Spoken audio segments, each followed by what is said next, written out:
I think on just a kind of a primal level, I think there's just something about having superpowered characters team up with other superpowered characters is just very appealing. All right. Each one of them are true individuals, and they all have their own sense of right and wrong. While they might not share exact same beliefs, they do share a common good and a common goal. So they then have to adapt and change and become bigger and better heroes to unite and work together. And that's great drama, and that's great storytelling. It is what has allowed the Justice League to continue for the last 50 years. There's a great history to explore in the Justice League. The team and these characters live in all these different media, comic books, animation, video games, toys. Every generation meet these characters and a different take on the Justice League. And now we're seeing the next generation meeting the Justice League through this film.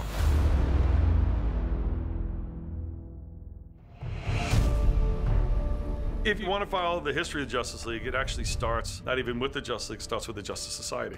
The Justice Society featured a lot of the characters that existed in the 1940s and brought them all together in one big story. It was more a club and an organization than a superhero team, and it was more about sharing adventures than actually going on adventures together.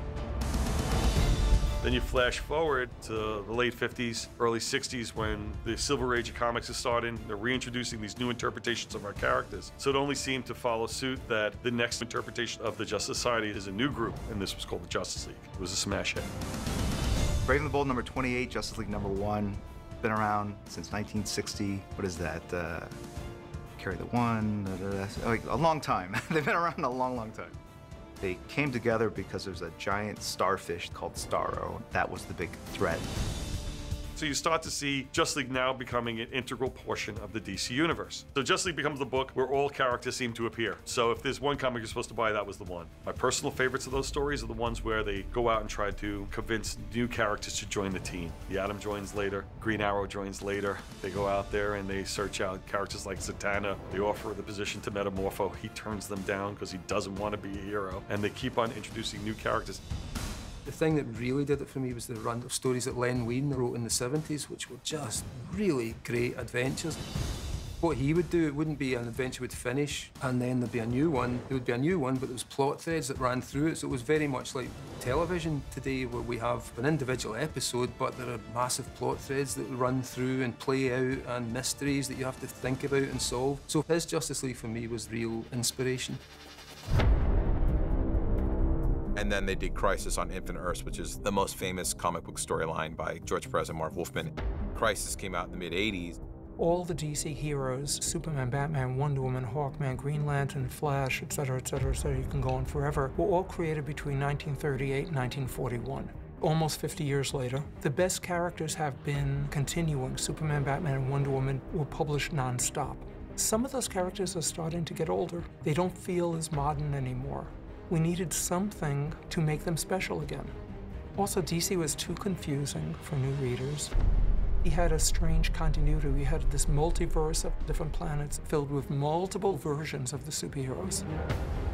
You didn't know who all the characters were. And my pitch was, let's start with getting rid of the multiverse. Let's bring it down to our basic characters. Superman, Batman, Wonder Woman, one of each. Let's think about what works and what doesn't work, and how can we make it work now for 1985?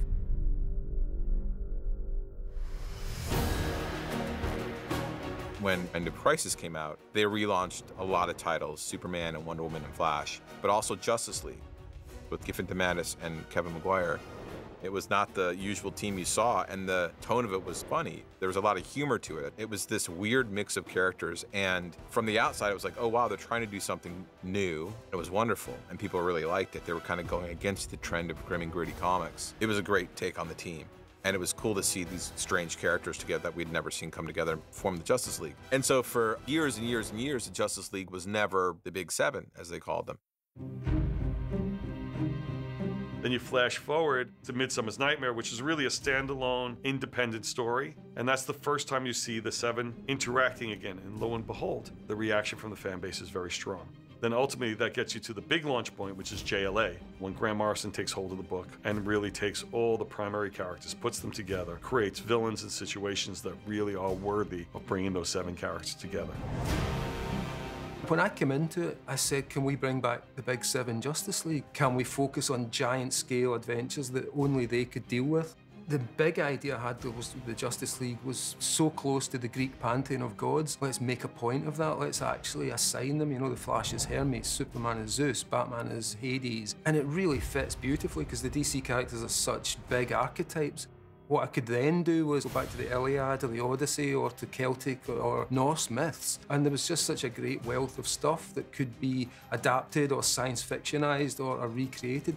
So I think that was what I brought to it, a sense of grandeur, a sense of scope, and the fact that these characters could reach out to every single corner of the DC universe and explore it in a new way. If you go back to the earliest stories of the Justice League, there wasn't a lot of conflict between the characters. It wasn't until later that modern creators came in and decided if we bring more conflict between these characters, even though they're heroes, it makes for a more interesting story. It makes for a more interesting team because it more resembles real life. We tried to position them as professionals, even though they would sometimes disagree or fall out. It was all about let's get the job done. And I used to love the interplay of using all those powers together to defeat an enemy that seemed undefeatable. But if you combine those skills, if you're smart enough to get the recipe right, then the Justice League can pretty much solve any problem. And you do this, and you do that, and you do this, and we'll save the world. That's probably my favorite run of all time. It was really a special time for Justice League. The New 52 was a big publishing initiative we launched in 2011, where we basically looked at the entire DC universe and said, if we could start over, how do we do it? And so one of the first things that we could do was redefine the Justice League, what brought these characters together, and really show readers the first glimpses of the interactions of the world's greatest superheroes and do it in a realistic way where we showcase the differences between the personalities. We went back to the team. It was Batman, Superman, Wonder Woman, Flash, Aquaman, Green Lantern, and that's the first time we brought in Cyborg. That's the core team that we started with and kind of went back to the basics. Over the years, there's been a lot of changes, but it always comes back, no matter how many changes happen in the comic books, it always comes back to these are the original characters.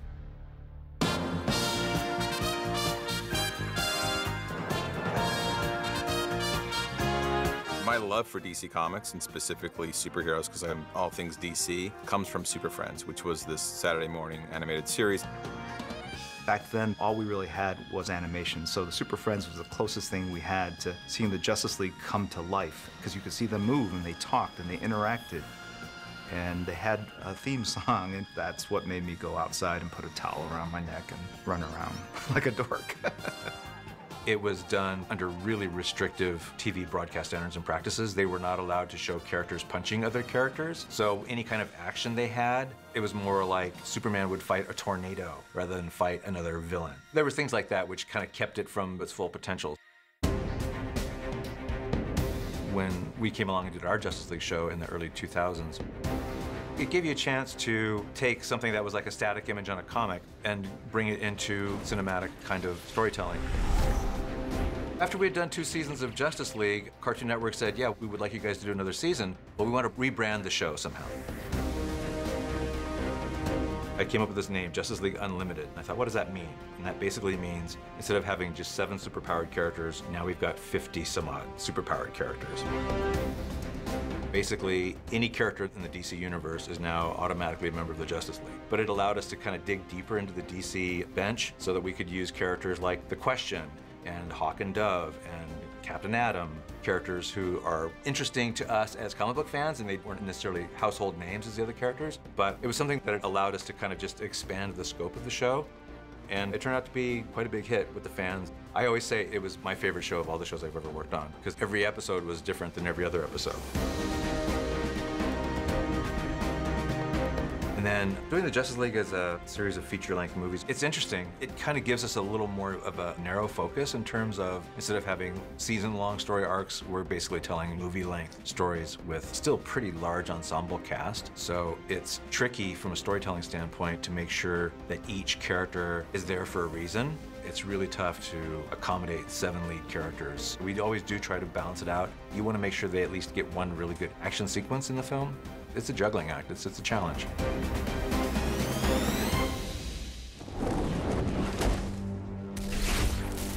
How many of you are there?